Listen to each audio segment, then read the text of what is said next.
На бугарски терен втор ден заседава Македонско-бугарската историска комисија. Од историчарите овие 2 дена во Софија се очекува да постигнат компромис за улогата и местото на Охридската архиепископија и начинот на кој таа е представена во учебниците за 7 оделение во Македонија.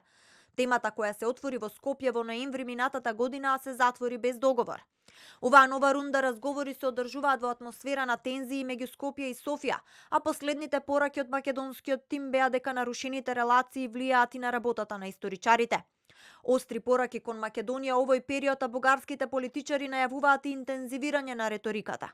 По вчерашната изјава на бугарскиот председател Радев дека Македонија мора да се ослободи од тоталитарното минато ако сака европска иднина, се огласи европратеникот Џамбаски. Сакаме враќање на ветото бидејќи во Македонија бугаромразачката власт ги напаѓа луѓето со бугарска самосвест. Тоа е спротивно на вредностите на Европската унија, меѓу кои на правото на национална самоопределба, правото на здружување и правото да се нарекуваш како сакаш. Во Северна Македонија тие права им се одземени на локалните бугари.